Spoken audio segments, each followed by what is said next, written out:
Hello hello hello hello. थोड़ा sound देना, थोड़ा साउंड दो।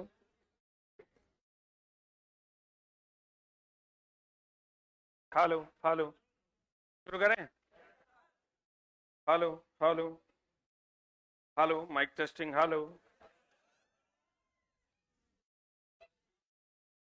चलो दोस्त मेरे, शुरू करते हैं हम लोग आर्किमिडीज का सिद्धांत, है ना। ध्यान से समझना। बाकी कितने लोगों का एग्जाम का सीटी क्लियर हो गया? या। अब दोस्त मेरे, तेरा यही रात अंतिम, यही रात। बट टेंशन नहीं लेना है, ठीक ना। एग्जाम बढ़िया जाएगा, खाली मैथ को संभाल लेना, बाकी में दिक्कत नहीं होगा। रीजनिंग ऐसा सब्जेक्ट है चला कि वो लड़वे करेगा। अब मास्टर है, कोई सिटिंग अरेंजमेंट पढ़ा दिया तो सिटिंग अरेंजमेंट पूछवे ना करेगा। डाइस पढ़ाया, डाइस पूछवे करेगा, खाली डेटा चेंज रहेगा। तो रीजनिंग में बहुत बड़ा बात नहीं है, 15-20 को टाइप है, वही 20 को टाइप पूछते रहता है। मिरर इमेज तक, क्लॉक तक, कैलेंडर, फलना चिलना, इनपुट आउटपुट वगैरह वगैरह। मेन मामला तो और फंसेगा मैथ में और साइंस में। ये दो संभाल लेगा तो हर काम हो जाएगा। करंट अफेयर्स पढ़ रहा है कि नहीं? पढ़ रहा है। सोमवार तक एगो मटेरियल हम दे देंगे, क्योंकि बनिए नहीं पाया, हम हड़बड़ा के देंगे, बहुत सारा एरर रह जाएगा तो गड़बड़ा जाएगा। एगो बहुत सुंदर सा मटेरियल रेलवे करंट अफेयर्स के नाम से बनाए हैं, अवेलेबल करवा देंगे। पीडीएफ सबको पीडीएफ दे भी देंगे और उसका बुक भी बन के आएगा, ठीक ना। देख लेते हैं सोमवार को हो पाता है कि नहीं, लेकिन अवेलेबल करवा देंगे। आ जाओ इधर। आर्किमिडीज के सिद्धांत देखो, यहां से क्वेश्चन जो तुमको पूछेगा, पहली बार किसने कहा था एक्वा एक्वा, तो कहेंगे आर्किमिडीज। किसने कहा था? आर्किमिडीज। अगर तुमको कहेगा कि बताओ, अगर किसी पानी को, किसी द्रव में किसी वस्तु को आंशिक या पूर्ण रूप से डुबाया जाता है तो वह कैसा प्रतीत होता है? हल्का। तो हल्का प्रतीत होता है दोस्त मेरे, तो इसमें बड़ा हल्का क्वेश्चन देता है, मामला गड़बड़ा देता है कि द्रव द्वारा जो लगाया गया बल है उसे हम लोग कौन बल कहते हैं? उत्प्लावन या उत्क्षेप या बॉयनेंसी फोर्स कहते हैं। जो द्रव केकरा पे लगाता है? वस्तु पर। अब वस्तु द्वारा जो बल लगता है उसे कौन बल कहते हैं? भार बल। कौन बल कहते हैं? भार बल वस्तु द्वारा द्रव पर लगता है और उत्प्लावन बल द्रव द्वारा वस्तु पर लगता है। द्रव द्वारा किस पर लगता है? वस्तु पर लगता है। दोनों एक दूसरे के क्या होता है? विपरीत। ये उतना ही हल्का लगेगा जितना ये पानी विस्थापित करेगा। अगर जितना भार का पानी ये विस्थापित करेगा उतना ही हल्का ये वस्तु लगेगा। तो दोस्त मेरे, ये वो चीज हमेशा ध्यान रखना, तैरने डूबने वाला जितना सिद्धांत है सबके कर है आर्किमिडीज। खाली दूगो को छोड़ के, वैसलीन लगी सुई का डूब जाना, आप बहुत पतली सुई का पानी के ऊपर तैरना, ये पृष्ठतनाव का एग्जाम्पल है। किसका एग्जाम्पल है? किसका एग्जाम्पल है? पृष्ठतनाव। सारा तैरने डूबने वाला किसका? आर्किमिडीज। और दूगो को छोड़ के किसको किसको? बहुत पतली सुई का डूब जाना और वैसलीन लगी सुई का डूब जाना और बहुत पतली सुई का तैरना। ये किसका एग्जाम्पल है? पृष्ठतनाव का। कोई बहुत पतला सा कीड़ा है जो पानी पर चल पाता है, पृष्ठतनाव का। अब बाकी जितना तैरने डूबने वाला सब किसका? आर्किमिडीज ना। आइए वो क्वेश्चन और दोस्त मेरे जो पूछेगा कि भैया जो तैरेगा उसका घनत्व तो क्या होगा? जो तैरेगा उसका घनत्व तो क्या होगा? तो जो डूबेगा, जो डूबेगा उसका घनत्व तो क्या होगा? अधिक। घनत्व तो क्या होगा? अधिक। तो जो तैरेगा ये सब पे लगेगा, जो तैरेगा उसका घनत्व कम और जो डूबेगा उसका घनत्व अधिक। तो तुमको कह देगा पानी और बर्फ में, किसी में भी कह देगा पानी और बर्फ, चला यही सब चीज छोटा छोटा गलती होगा। अंतिम समय है, सिर्फ रिवीजन कर लो। कहते हैं दोस्त मेरी, बर्फ तैर रहा है ना, तो जो तैरेगा उसका घनत्व क्या होगा? कम। जो तैरेगा उसका घनत्व कम, जो तैरेगा उसका घनत्व कम, जो तैरेगा उसका घनत्व कम। अब जो डूबेगा उसका घनत्व, अगर लोहे की कील डूब गई तो लोहे की कील का घनत्व क्या होगा? अधिक। जो तैरेगा उसका घनत्व कम, जो डूबेगा उसका घनत्व अधिक। पानी का घनत्व होता है कितना? 1000 केजी पर मीटर क्यूब। और बर्फ का घनत्व होता है कितना? 900 केजी पर मीटर क्यूब। 900 केजी पर मीटर क्यूब। जो तैरेगा उसका घनत्व कम, जो तैरेगा उसका घनत्व कम, जो तैरेगा उसका घनत्व कम, और जो डूबेगा उसका घनत्व अधिक। क्लियर है? तैरने डूबने का सिद्धांत किसने दिया? आर्किमिडीज।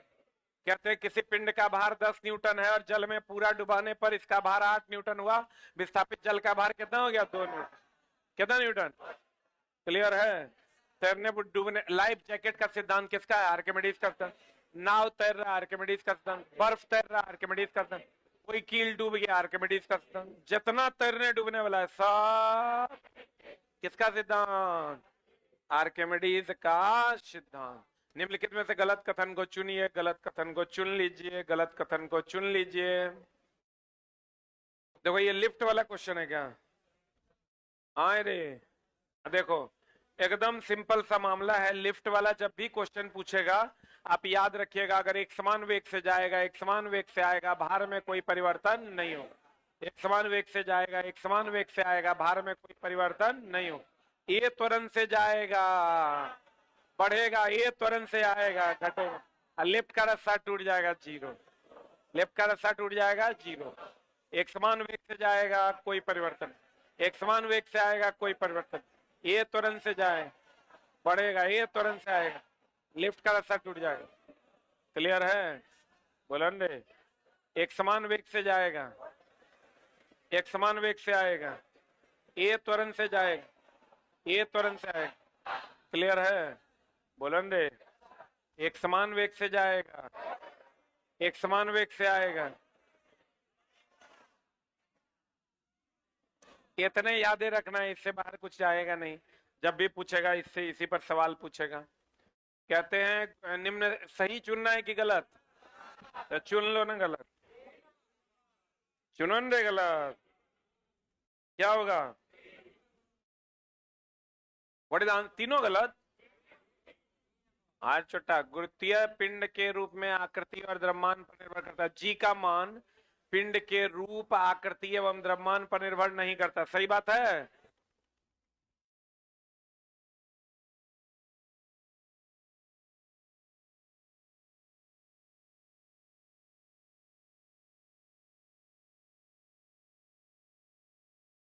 दोस्त मेरे, गुरुत्वीय जी का मान होता है जीएम बटा क्या? R square. ये हमेशा ध्यान रखना, जी बराबर जीएम बटा आर स्क्वायर। अगर कहते हैं गुरुत्वीय त्वरण का मान ग्रह के द्रव्यमान और ग्रह की त्रिज्या पर निर्भर करता है, वस्तु के द्रव्यमान और त्रिज्या पर निर्भर नहीं करता। इसलिए दो अलग अलग द्रव्यमान की वस्तु को अगर एक साथ गिराएंगे हवा में, तो भारी वाला पहले गिरेगा, लेकिन हवा में तोरा पूछेगा नहीं, तोरा क्वेश्चन कैसनो रहेगा, तो एक के साथ गिरा देना। अब हवा तवा पढ़ने के समय नहीं है, तोरा क्वेश्चन कुछो कहेगा ना, तू दो अलग अलग द्रव्यमान की वस्तु गिराएगा, करना एक साथ गिर रहा है, उतना माथा का दर्द नहीं लेना। कह देगा कमल एक वस्तु को 10 मीटर की ऊंचाई से गिरा रहा है, लोहे के टुकड़े को। कोमल जो है एक वस्तु को 10 मीटर की ऊंचाई से गिरा रहा है, दोनों एक साथ गिरेगा। कुछ नहीं सोचना है। क्लियर? अब देखो कहते हैं ई गुरुत्वीय त्वरण का मान पिंड के द्रव्यमान पर निर्भर नहीं करता। ई चल गया बुरा में। गुरुत्वीय त्वरण जी ध्रुवों पर अधिकतम होता। ई सही है कि गलत है? ये स्टेटमेंट सही है, हमको चुनना गलत है। गुरुत्वीय त्वरण का मान ध्रुव पर अधिकतम होता है, सही है। गुरुत्वीय त्वरण का मान भूमध्य रेखा पर न्यूनतम होता है, सही है। तो मतलब यही गलत होगा। ये करा यदि लिफ्ट किसी त्वरण से ऊपर की ओर जा रहा है, त्वरण से ऊपर की ओर जा रहा है, बढ़ेगा ना। आई करा उसके वास्तविक भार में कमी आएगी। अब ये दोनों देखो, लिफ्ट वाला तो क्लियर है। अब आ जाओ तुम केकरा पे? गुरुत्वीय त्वरण पर। इसका सतह पर मान होता है जी बराबर जीएम बटा आर। और अगर यहीं से h ऊंचाई ऊपर होगा तो जी डैश बराबर होगा जीएम बटा आर प्लस एच का होल स्क्वायर। और अगर d गहराई नीचे होगा, जी डैश बराबर G1 माइनस डी बटा आर। हाँ, केंद्र पर अगर होगा तो जी का मान कितना होगा? 0। हम जो अपने करियर में इसका सवाल देखें वो ये देखें कि पृथ्वी के केंद्र पर जी का मान कितना? 0। कितना? 0। कहेगा ध्रुव, ये ध्रुव है कि विषुवत रेखा? अरे छोटा, ई क्या है? ध्रुव। आई क्या है? विषुवत रेखा ना। इसकी अगर हम बात करें तो ये क्या है? विषुवत रेखा। और आपको पता है ध्रुव पर अधिक होता है जी का मान की कम। अब विषुवत रेखा पर क्या होता है? कम। ध्रुव पर अधिक होता है और विषुवत रेखा पर कम। इधर से इधर जाएगा, बढ़ेगा, इधर से इधर आएगा, घटेगा। अब पृथ्वी के सतह से ऊंचाई पर जाने पर घटता है, गहराई में जाने पर भी क्या होता है, घटता है। केंद्र पर कितना होता है, 0। ध्रुव पर होता है अधिक, विषुवत रेखा पर कम। आप पृथ्वी को रोक देंगे दोनों जगह क्या होगा, बराबर। दोनों जगह क्या होगा, बराबर। एक बात बताओ, टी डब्ल्यू बराबर होता है mg। अगर g का मान 0 होगा, w का मान भी 0 होगा, बोलो ना रे। एक और फॉर्मूला होता है t बराबर 2 pi under root L by g. g का मान 0 होगा पृथ्वी के केंद्र पर, anything by 0 is equal to अनंत हो जाएगा। t क्या है, आवर्तकाल। t क्या है, आवर्तकाल। आवर्तकाल का मान द्रव्यमान पर निर्भर नहीं करता। देखो क्या क्या चीज का मान द्रव्यमान पर निर्भर नहीं करता, अधिकतम सुरक्षित चाल द्रव्यमान पर निर्भर नहीं करता, पलायन वेग का मान द्रव्यमान पर निर्भर नहीं करता, आवर्तकाल का मान द्रव्यमान पर निर्भर नहीं करता, गुरुत्वीय त्वरण का मान द्रव्यमान पर निर्भर नहीं करता। द्रव्यमान पर निर्भर कौन कौन नहीं करता, द्रव्यमान पर निर्भर, द्रव्यमान पर निर्भर नहीं करता, द्रव्यमान पर निर्भर नहीं करता। पहला जी, दूसरा टी, तीसरा तीसरा रे, अरे बोलो रे, पलायन वेग। चौथा कक्षीय वेग। और कौन रे, गुरुत्वीय त्वरण, आवर्तकाल, पलायन वेग, कक्षीय वेग। ये पिंड के द्रव्यमान पर निर्भर नहीं करता। It's very very important. पृथ्वी के केंद्र पर जी का मान कितना, 0। ध्रुव पर ज्यादा, विषुवत रेखा पर कम। ध्रुव पर ज्यादा, विषुवत रेखा पर कम। ध्रुव पर ज्यादा, विषुवत रेखा पर कम। अंतरिक्ष में जी का मान 0, इसलिए वहां भार का मान 0। अंतरिक्ष में भार का मान 0। क्यों 0, क्यों 0, अरे क्यों 0, अरे क्यों 0, क्योंकि वहां W का मान क्या होता है, 0। W का मान क्या होता है, 0। अगला अगला अगला अगला अगला,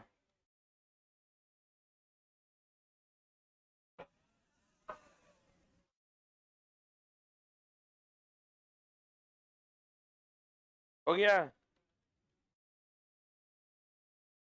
अब एक बात बताओ दोस्त मेरे, इसका आंसर मिल गया ना। अगला क्वेश्चन, पृथ्वी के सतह से ऊपर जाने पर जी का मान घटेगा, नीचे जाने पर घटेगा, बढ़ेगा। ये चश्मा वाली कहती है बढ़ेगा। ऊपर जाने पर भी घटेगा, नीचे जाने पर भी घटेगा। केंद्र पर 0। ध्रुव पर ज्यादा, विषुवत रेखा पर कम।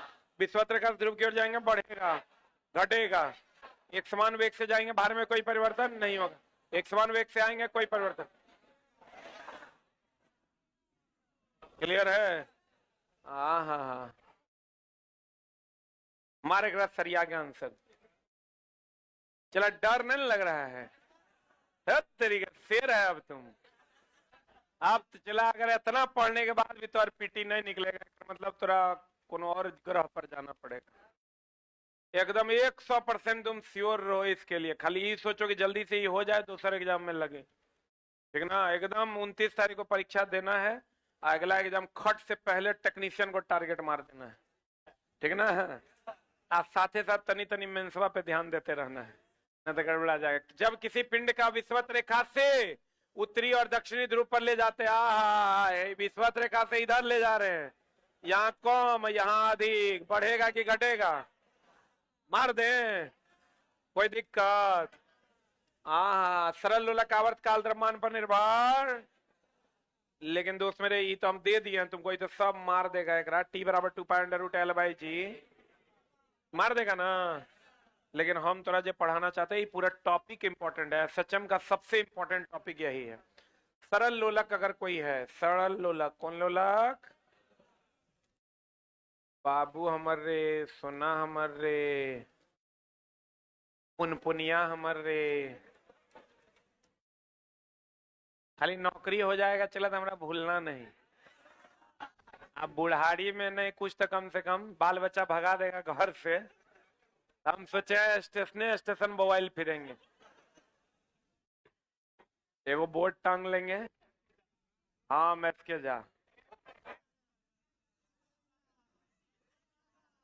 हाँ ऐसा नहीं कि देख के ऐसे चल देना, पक्का ना। कुछ नहीं करना, चला 500 टका हमरा दे देना, अपनी बीवी के हाथ का बढ़िया सा मटन जो है बनवा के खिलवा देना। आज एगो लड़का है 2014 बैच का है, 2014 में दोनों भाई पढ़ता था, 2014 10 साल बाद वो आ जाए और ओकर चेहरा अभियो भी हमारे आंख में वैसे का वैसे। ओकर सैलरी दोस्त मेरे, ओकर भाई के 1,30,000, ओकर सैलरी है लगभग 87,000 के आसपास। अब तुम सोच लो, एएलपी है, एएलपी में भी बहुत सारा कैटेगरी है। बता रहा था कि जो चल आता है उसको ज्यादा मिलता है, एएलपीओ में बहुत सारा ऑफिस में रहता है, ओकर तनिक कम मिलता है। अब तुम सोच लो कि जब तुम्हारा सैलरी रहेगा 1,00,000, उस पल को फील करो। चला 5 टका में देता है वहां चिकन चावल एएलपी को। एएलपी से ज्यादा वो जूनियर इंजीनियर भी नहीं कमा सकता है। असिस्टेंट लोग को पहले इसीलिए देखो इतना क्रेज है कर। टेक्नीशियन की वैकेंसी है, कोई मतलब है केकरो, सबके था है, साला पैसा बहुत है एकरा में। एएलपी में थोड़ा मेहनत होगा, लेकिन दोस्त मेरे पैसा पर्याप्त मिलेगा कि तुम अपने जीवन की सारी सुविधाओं को पूर्ण कर पाओगे। अब सीधे कहोगे नहीं सर हवाई जहाज, वो खाली छोड़ दो तो बाकी सब हो जाएगा। T बराबर 2π√L/G। थार वार का कोई औकात है, 12-14 लाख दाम है होकर। T बराबर 2π√L/G। देखो अगर सरल लोलक का आवर्तकाल द्रव्यमान पर निर्भर नहीं करता। एक होता है देखो आवर्तकाल होता है जाने आने में लगा समय। मान लो मध्य बिंदु है, यहां से यहां गया फिर यहीं आ गई, वो आवर्त जाने आने में लगा समय जिसको हम आवर्त काल कहते हैं। ये हो गया मध्य बिंदु। तो बताओ एक दोलन होता है, यहां से गए फिर यहीं पहुंच गए, इसको क्या कहते हैं? एक दोलन। एक दोलन में पूरा करने में लगे समय को आवर्त काल कहते हैं। क्या कहते हैं? यहां से हम यहां गए, ये कौन बिंदु है? मध्य बिंदु। अब फिर यहीं आ गए, इसको कहते हैं एक दोलन। एक दोलन पूरा करने में लगे समय को आवर्त काल कहते हैं। 1 सेकंड में जितना बार अप डाउन करेगा उसे आवृत्ति कहते हैं। उसे क्या कहते हैं? आवृत्ति। 1 सेकंड में जितना बार अप डाउन करेगा उसे आवृत्ति। आवृत्ति का सही मतलब हर्ट्ज, आवर्तकाल का सही मतलब सेकंड। एक दोलन पूरा करने में लगे समय को आवर्तकाल। अब बताओ जाने आने में लगा समय, अगर एक दोलन पूरा करेगा तो मध्य बिंदु से कितना बार गुजरेगा? कितना बार गुजरेगा? पक्का। दोस्त मेरे, अगर जाने आने में लगा समय कम है, इसका मतलब सुस्त है कि तेज है? अरे जाने आने में लगा समय कम है कर मतलब तेज न है। जाने आने में लगा समय अगर अधिक है तो क्या है? क्लियर है ना? जाने आने में लगा समय कम है तो तेज है, जाने आने में लगा समय अधिक है क्या है? सुस्त है। अब एक बात बताओ, टी का मान कम है कर मतलब तेज, और टी का मान अधिक है कर मतलब सुस्त। और टी का मान द्रव्यमान पर निर्भर नहीं करता। अब अगर एग्जांपल जो चला एकदम फिक्स है कि अगर कोई लड़की झूला झूल रही है, इसके बगल में अगर 2 बॉयफ्रेंड बैठ जाएगा, इसके आवर्तकाल पर कोई असर नहीं, इसके आवर्तकाल पर कोई असर नहीं पड़ेगा, क्योंकि सरल लोलक का आवर्तकाल द्रव्यमान पर निर्भर नहीं करता। बोलो हाँ। लेकिन ये नहीं पूछेगा क्योंकि ऐसा होता नहीं है। थोड़ा पूछेगा कि कोई लड़की बैठकर झूला झूल रही है, तो यहां से यहां तक अभी एल है, अब ये लड़की खड़ी हो गई थी, यहां से यहां तक एल होगा। एल का मान कब, यहां भी कोई आदमी बैठा हुआ है तभी एल का मान इतना है, खड़ा हो जाएगा तो एल का मान कम होगा। एल का मान कम होगा, टी का मान कम होगा। एल कम टी कम, और टी कम तो क्या हो जाएगा? तेज। नहीं समझा होगा? अगर कोई लड़की यहाँ बैठकर झूला झूल रही है और वो लड़की खड़ी हो जाएगी, तो पहले इसका द्रव्यमान केंद्र यहाँ है तो लंबाई एल था, अब द्रव्यमान केंद्र नाभि यहाँ चल जाएगा तो लंबाई एल हो जाएगा। लंबाई का मान घटेगा, एल का मान घटेगा, टी का मान घटेगा, टी का मान घटेगा, क्या हो जाएगा? तेज। गर्मी में पेंडुलम वाले घड़ी के पेंडुलम की लंबाई बढ़ जाती है, एल का मान बढ़ेगा, लंबाई बढ़ेगा, टी का मान बढ़ेगा, टी का मान बढ़ेगा, क्या हो जाएगा? ठंडी के दिनों में सिकुड़ जाता है, और सिकुड़ जाएगा तो एल घटेगा, एल घटेगा, टी घटेगा, टी घटेगा तो क्या हो जाएगा? तेज। बोलो हाँ, बोलो हाँ। आप पृथ्वी के केंद्र पर जी का मान कितना होता है? 0। जी का मान 0, टी का मान क्या होगा? अनंत। टी का मान क्या होगा? पृथ्वी के केंद्र पर जी का मान 0, जी का मान 0, टी का मान अनंत। अब बताओ अगर जी का मान घटेगा टी का मान बढ़ेगा, जी का मान बढ़ेगा टी का मान घटेगा। लेकिन तुरा जो पूछेगा वो इतने पूछेगा कि कोई लड़की बैठी हुई है, खड़ी हो गई तो एल का मान घटेगा, एल का मान घटेगा, टी का मान घटेगा, टी का मान घटेगा, क्या हो जाएगा? तेज। या कहेगा पेंडुलम वाली घड़ी गर्मी के दिनों में पेंडुलम की लंबाई बढ़ जाती है, अब पेंडुलम की लंबाई बढ़ जाएगी तो एल का मान बढ़ेगा, एल का मान बढ़ेगा, टी का मान बढ़ेगा, टी का मान बढ़ेगा तो सुस्त। क्लियर है? अरे बोलो एक दोलन पूरा करने में लगे समय को आवर्तकाल। एकांक सेकंड में दोलनों की संख्या को आवृत्ति। एकांक सेकंड में दोलनों की संख्या को आवृत्ति। एसएचएम का पथ दीर्घवृत्ताकार होता है। एसएचएम का पथ कैसा होता है? दीर्घवृत्ताकार। एसएचएम का पथ कैसा होता है? दीर्घवृत्ताकार। एसएचएम का पथ कैसा होता है? दीर्घवृत्ताकार। एसएचएम का पथ, ये वो चीज अगर बहुत टफ किया तो इसको कहते हैं मध्य बिंदु और इसको कहते हैं जानू हमार अंत बिंदु। कौन बिंदु? मध्य बिंदु पर वेग का मान महत्तम होता है। वेग का मान क्या होता है? महत्तम। गतिज ऊर्जा भी क्या होता है? गतिज ऊर्जा क्या होता है? महत्तम। गतिज ऊर्जा क्या होता है? महत्तम। अब बाद बाकी सब जीरो। त्वरण का मान जीरो, विस्थापन का मान जीरो, पोटेंशियल एनर्जी जीरो, प्रत्यानयन बल जीरो। प्रत्यानयन बल जीरो होता है। इसका ठीक उल्टा यहाँ होता है, पता है ना? खाली ऐसे याद रखना, मध्य बिंदु पर वेग धक्का मारेंगे तो वेग का मान महत्तम, गति ऊर्जा महत्तम, बाद बाकी सब जीरो। अंत बिंदु पर क्या होगा? उल्टा होगा। अंत बिंदु पर क्या होगा? उल्टा। अंत बिंदु पर क्या होगा? उल्टा। बोलो हाँ। एग्जाम में डरना नहीं चला। 25 को सवाल तोरा से नहीं बनेगा तो तू टॉपर रहेगा। अब तो समझ लो 75 में मान लेते तोरा से 25 को सवाल तोरा से नहीं बना, 50 को बना देगा, तू टॉपर रहेगा। तोरा पार करने के लिए बहुत हिम्मत का जरूरत होगा। तो मान लो तोरा सवाल बढ़ा, 1 से 3 नंबर पे गया, नहीं बना, चौथा नहीं बना, तो सोचना अभी 25 ना है, 25 नहीं बनेगा तब पीटी में रिजल्ट होगा। 25 हम रिस्क लेके कह रहे हैं, होने जाएंगे तो और 10 नंबर होने खिसक जाएंगे। मेरा बात समझ रहा है? आज तुम वीडियो जो लड़का आज जिसका हम इंटरव्यू किए थे, वो लड़का एक बात बोला था, सर पढ़ना ही कोई नहीं है। 35 तुम देखो ना अभी टेस्टे में तू चला पढ़ा है, तुरा एकदम किसी से डरने की जरूरत नहीं है। अब देखो कहते हैं नीचे आएगा वेग महत्तम, गति ऊर्जा महत्तम होगा, बाद बाकी सब जीरो। यहाँ क्या हो जाएगा? उल्टा। यहाँ क्या हो जाएगा? उल्टा। अब भैया सरल लोलक का आवर्तकाल द्रव्यमान पर निर्भर नहीं करता। सेकेंडी लोलक का आवर्तकाल 2 सेकंड। सेकेंडी लोलक का आवर्तकाल 2 सेकंड। स्प्रिंगी लोलक का जो आवर्तकाल होता है ये होता है T बराबर 2 pi under root of M by K। M क्या है? द्रव्यमान। K क्या है? स्प्रिंग नियतांक। K क्या है? K क्या है? स्प्रिंग नियतांक। K क्या है? स्प्रिंग नियतांक।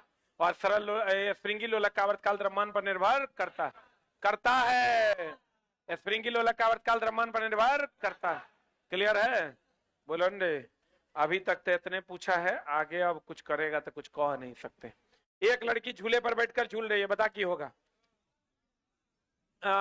जब लड़की खड़ी हो जाती है तो झूलने में लगने वाला समय क्या होगा?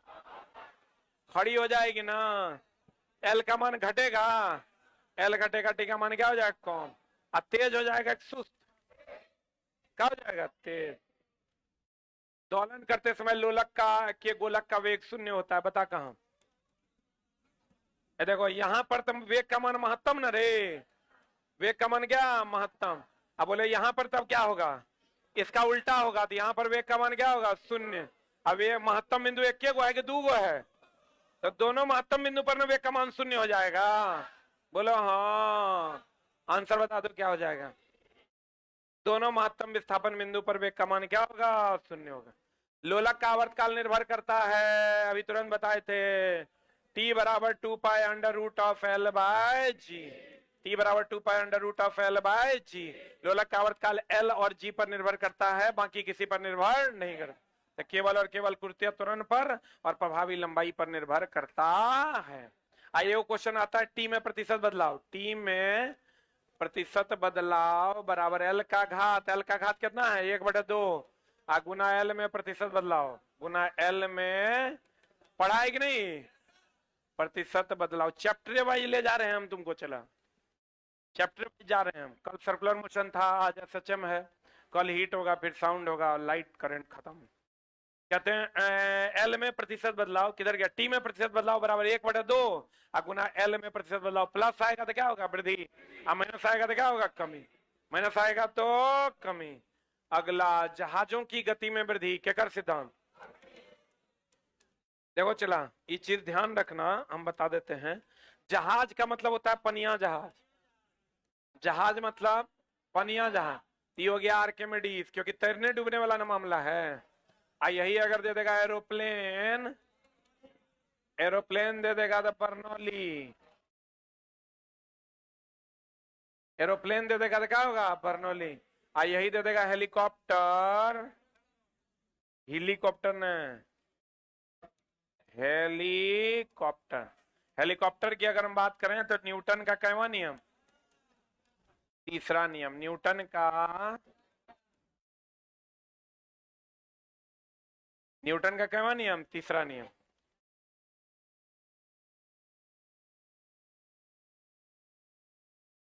चलिए लिख।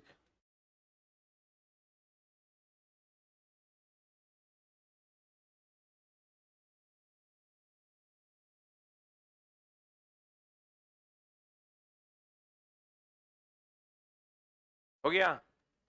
जहाज किसका सिद्धांत? आर्किमिडीज का। एरोप्लेन बर्नौली का। हेलीकॉप्टर न्यूटन का तीसरा नियम। न्यूटन का कैसा नियम? तीसरा। लिखा? आंसर बता। अब फेराडे का एकदम फेमस मामला है विद्युत चुंबकीय प्रेरण। आई केकरा केकरा पर लागू होता है? Generator, transformer.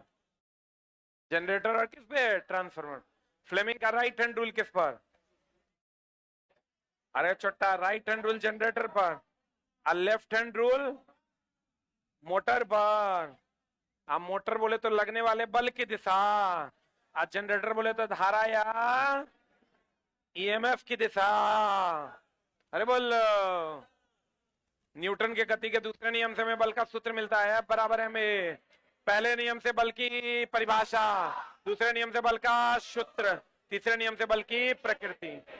क्लियर है? बोलो ने। आएगो चीज ध्यान रखना, बंदूक और रॉकेट संवेग संरक्षण का सिद्धांत, मां भी आए, पीछे भी पढ़ा दिए। बंदूक और रॉकेट संवेग संरक्षण का सिद्धांत, बंदूक और रॉकेट संवेग संरक्षण का सिद्धांत। ये जब तो क्लास कर रहा होगा डेली, तो एक एक क्वेश्चन मिलेगा टेस्ट में। एगो दुगो एगो दुगो एगो दुगो सब टेस्ट में मिलेगा। तुम टेस्ट मार के देखो, पता चलेगा। यहाँ पढ़ाएंगे वहां मिलेगा, टेस्ट मारता होगा तो मिलता होगा। जहाज किसका सिद्धांत? आर्किमिडीज का। एरोप्लेन बर्नौली का। Helicopter right hand rule. अरे जनरेटर राइट हैंड से न स्टार्ट करते हैं। कभी कभी पूछ जाता है तीन उंगली का प्रयोग करते हैं, तीनों एक दूसरे से 90 डिग्री पर। अंगूठा बल की दिशा, अंगूठा बल की दिशा सबसे ज्यादा बलशाली यही ना है। अंगूठा बल की दिशा तर्जनी चुंबकीय क्षेत्र की, तर्जनी चुंबकीय क्षेत्र, मध्यमा धारा या ईएमएफ, मध्यमा धारा या ईएमएफ, मध्यमा धारा या ईएमएफ, मध्यमा धारा या ईएमएफ। अंगूठा, अंगूठा, अंगूठा, अंगूठा बल की दिशा, तर्जनी चुंबकीय क्षेत्र, तर्जनी चुंबकीय क्षेत्र, धारा या ईएमएफ, धारा या ईएमएफ। बोलो हाँ। फेराडे का विद्युत चुंबकीय प्रेरण का सिद्धांत, जनरेटर और transformer. Right hand rule generator के लिए, लेफ्ट हैंड रूल मोटर के लिए। Right hand rule generator, left hand rule motor. Clear है? ओहो, ये क्वेश्चन तो चला एकदम अधिकतर पूछता है आपेक्षिक घनत्व। सब टॉपिक चला हम एक एक करके जो है ना करवा देंगे। आपेक्षिक घनत्व वाला खाली ध्यान रखना एकदम आराम से, नहीं तो नहीं बनेगा सवाल। पदार्थ का घनत्व, पदार्थ का घनत्व बट पानी का घनत्व। याद नहीं रहेगा, ऑप्शन देता है गड़बड़। याद रखना, पदार्थ के स्पेलिंग बड़ा कि पानी का? तो बड़का बटा छोटका, बड़का बटा छोटका, बड़का बटा छोटका, बड़का बटा छोटका, बड़का बटा छोटका। पदार्थ बटा पानी, पदार्थ बटा पानी, पदार्थ बटा पानी, पदार्थ बटा पानी, पदार्थ बटा पानी। पदार्थ का घनत्व, आपेक्षिक घनत्व मात्रकहीन और विमाहीन है, पहले ही लिखा दिए हैं। आपेक्षिक घनत्व जो है दोस्त मेरे, ये मात्रकहीन एंड विमाहीन है। और दोस्त मेरे पदार्थ का घनत्व यानी चांदी का घनत्व कितना है? 10.8 इंटू 10 टू द पावर 3। और पानी का घनत्व कितना है? 10 के पावर 3। मर्द सरिया के काट दो, 10.8। आंसर बता क्या होगा? इसका कोई मात्रक और विमा है? ना ये होगा, ना ये होगा, ना ये होगा, डायरेक्ट आंसर ये होगा। ऐसे भी मार सकता था तुम। इसका कोई मात्रक और विमान नहीं होता, इसका कोई मात्रक और विमान नहीं होता। जल्दी लिख।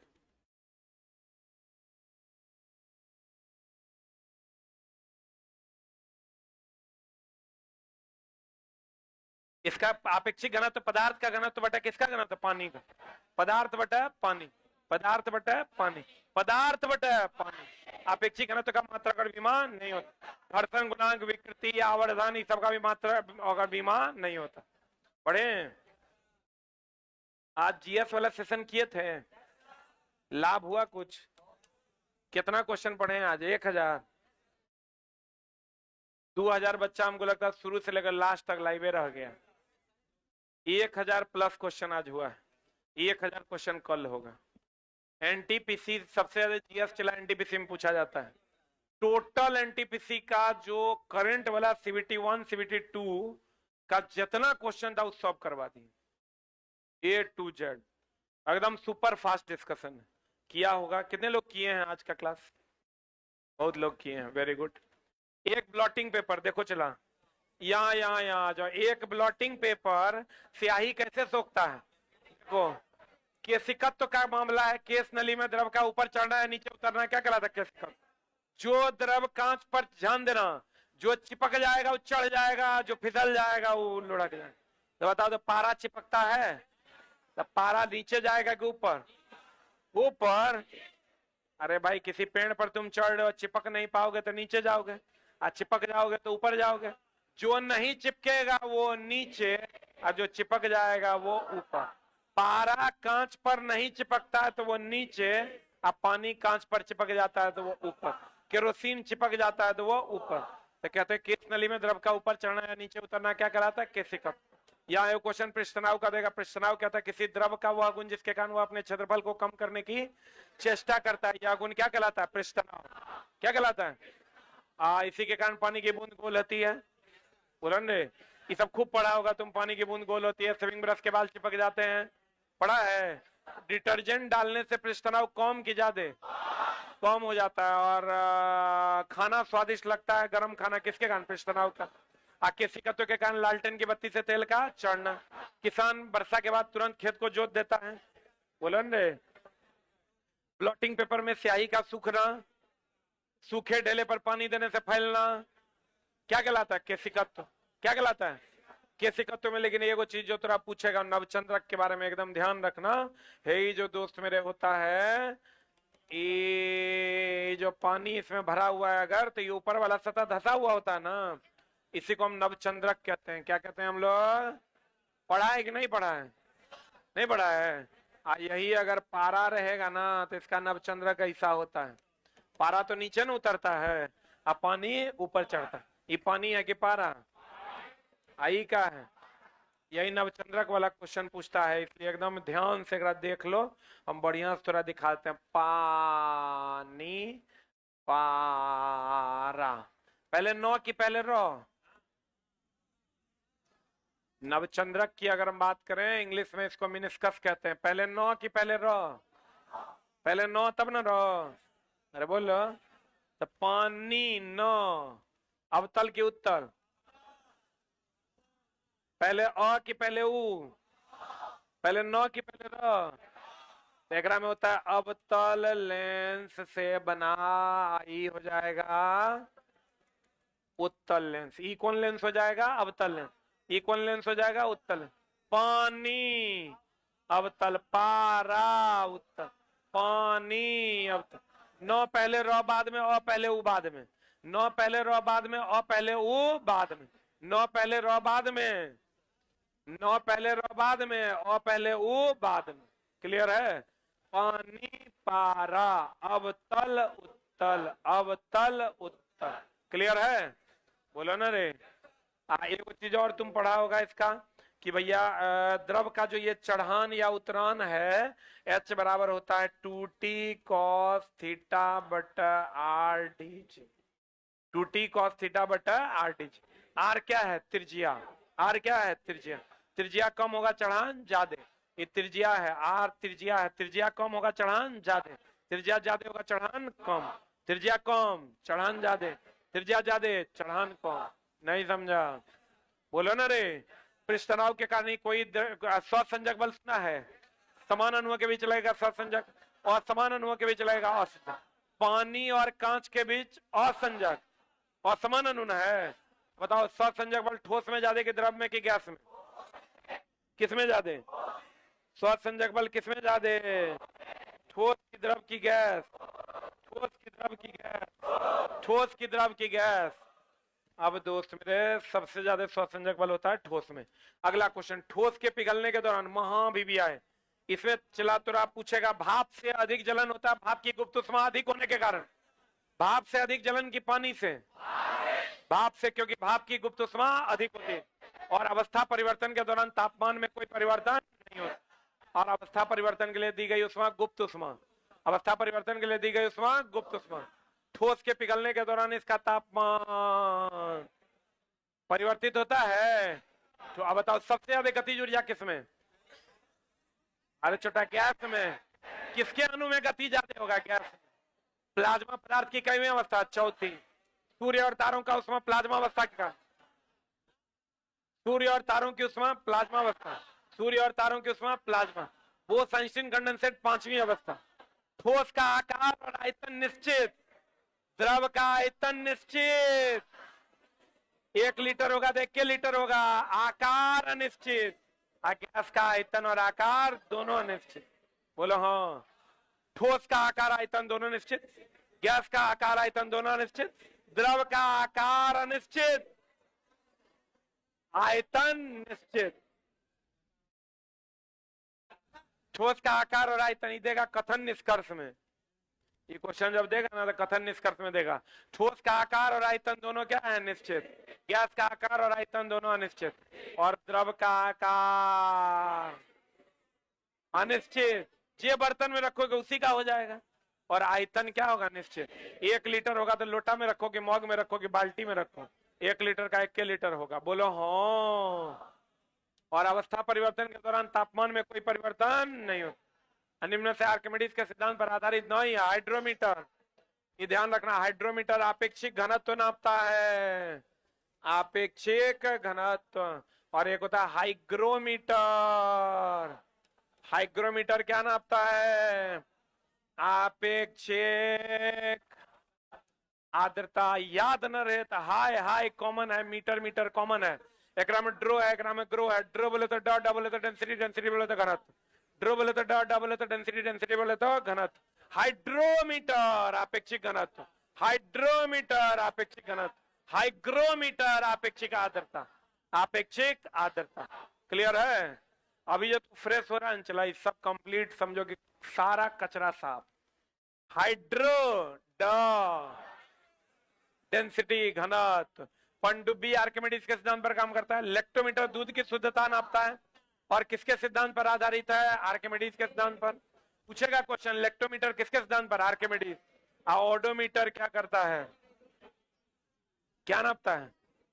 हाँ, गाड़ी द्वारा चली गई दूरी। स्पीडोमीटर क्या नापता है? स्पीड।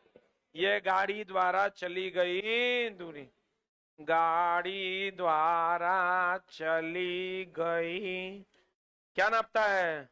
दूरी नापता है। कौन? ऑडोमीटर। ऑडोमीटर क्या नापता है? गाड़ी द्वारा चली गई दूरी। कौन नापता है? कौन नापता है? ऑडोमीटर गाड़ी द्वारा चली गई दूरी को नापता है। क्या नापता है ऑडोमीटर? गाड़ी द्वारा चली गई दूरी। कौन नापता है? एनीमोमीटर वायु की गति, अल्टीमीटर हाइट। पता है ना? लेक्टोमीटर किसके सिद्धांत पर काम करता है? आर्किमिडीज। हाइड्रोमीटर किसके सिद्धांत पर? आर्किमिडीज। हाइड्रोमीटर आपेक्षिक घनत्व, हाइग्रोमीटर आपेक्षिक आर्द्रता। तैरने डूबने का सिद्धांत कौन दिया? आर्किमिडीज। निम्नलिखित परमाणुओं की संख्या अधिकतम होगी। Mole concept. देखो चला, हम मोल कॉन्सेप्ट को 1 मिनट में रिवाइज कर देते हैं।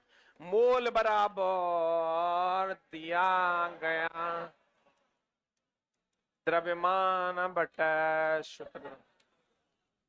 कितना बढ़िया होता, परीक्षा का सब क्वेश्चन अभी हम लोग को मिल जाता। हाँ हाँ हाँ, तब बना के जाते, खाली वहां 5 मिनट टिक टिका के चलो न रहे। बात करेंगी, बात करेंगे ऊपर।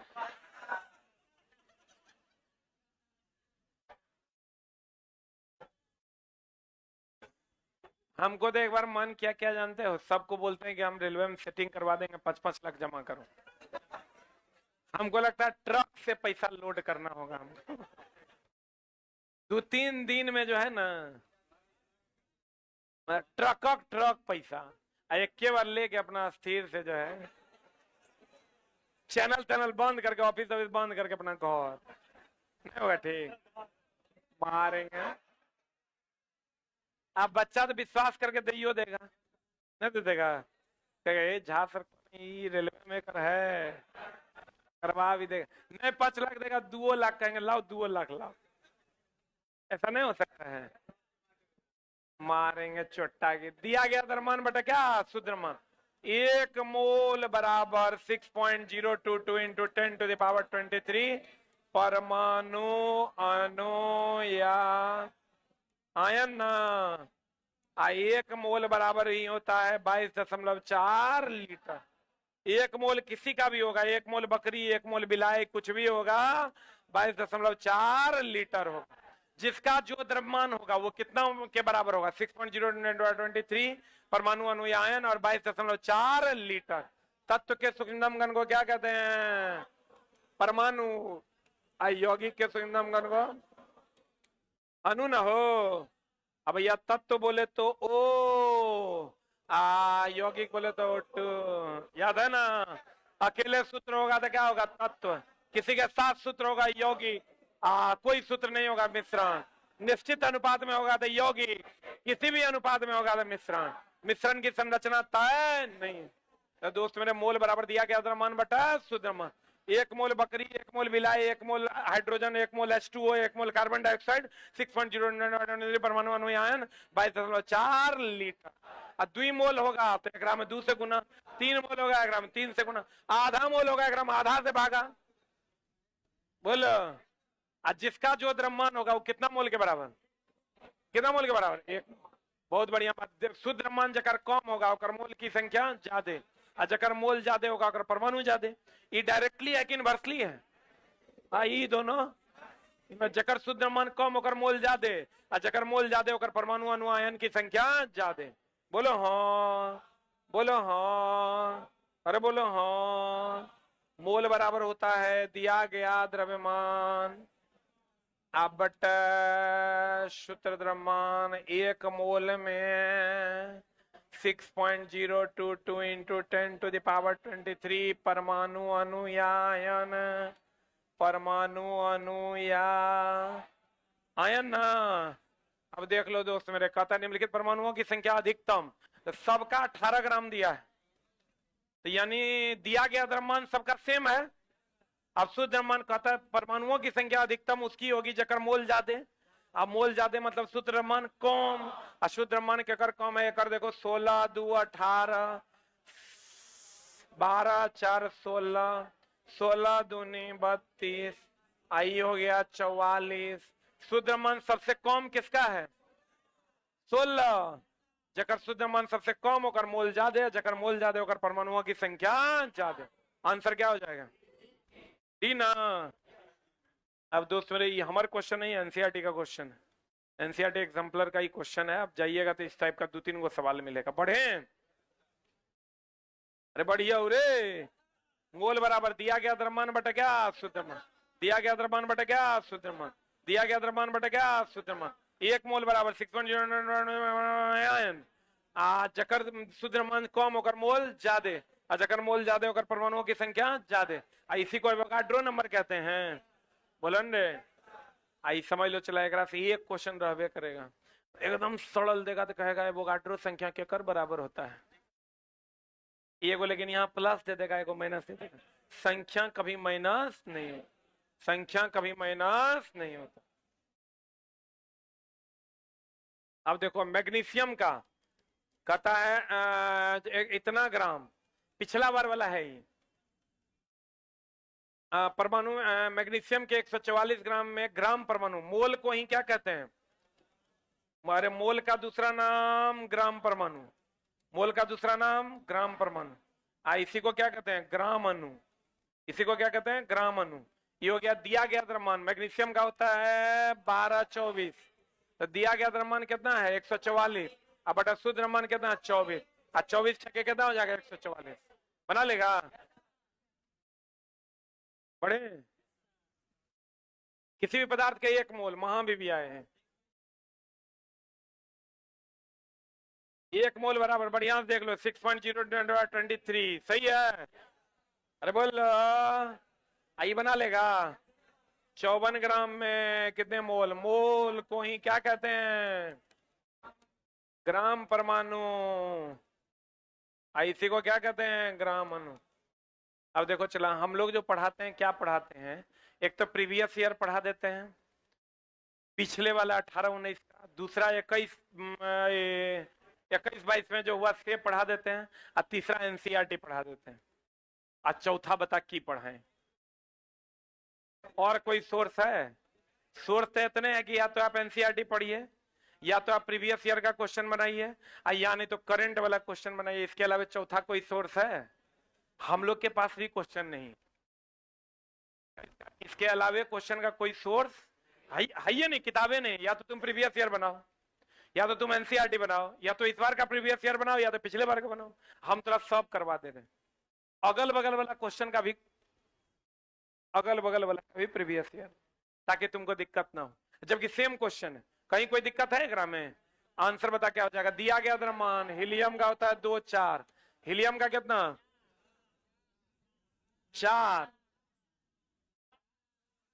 54 बराबर कितना 13.5। अगर दोस्त मेरे क्वेश्चन थोड़ा नहीं बनेगा ना, तुम समझ लेना एनसीईआरटी का एक भी नहीं पूछा, प्रीवियस ईयर एको को से उस टाइप का क्वेश्चन नहीं पूछा, साफे अलग कुछ पूछ देगा तभी गड़बड़ाएगा। नहीं तो लगभग सब टाइप का क्वेश्चन तुमको पता है, और उम्मीद करेंगे कि अब कॉन्फिडेंस लेवल भी तुम्हारा बढ़ा होगा। अच्छा चलो, अभी एग्जाम के टाइम में कॉन्फिडेंस बढ़ा है कि घटल है? लग रहा है कि हो जाएगा पक्का ना? अरे चौथुआ के रिजल्ट देखे हैं तुम लोग तो बहुत तेज हैं, एकदम साफे लेर बहका सबके रिजल्ट देखे हैं, एकदम टेंशन है। कौन फालतू वाला टेंशन तुम लोग ले ले, जो एकदम चला डेली आता था रिजल्ट होता, वो सबके पीटी निकलते देखे हैं। इसलिए तू टेंशन नहीं ले, तोरा पतो नहीं चलेगा कि हमारा पीटी हो गया, हमारा नौकरी हो गया। तो पीटी मेंस हो जाएगा ना, तोरा अपना आप पर विश्वास नहीं होगा, साला हमरे हो गया कि तोरा मजाक लग रहा होगा, जब होगा तब देखना। नीचे दी गई अभिक्रिया के बारे में कौन सा कथन सत्य है, यही ना? बाप रे बाप, एक रात हम डिबिया बार के खोज रहे थे। तू खोज रहा होगा, देखो चला, इससे पहले वाला क्वेश्चन एएलपी का था 18 वाला, ई देखो 2022 वाला है, एगो क्वेश्चन किसका था, एनसीईआरटी का। यही तीनों को सोर्स सबके पास है, इसके अलावा चौथा सोर्स उपलब्ध नहीं है। ऑक्सीकरण,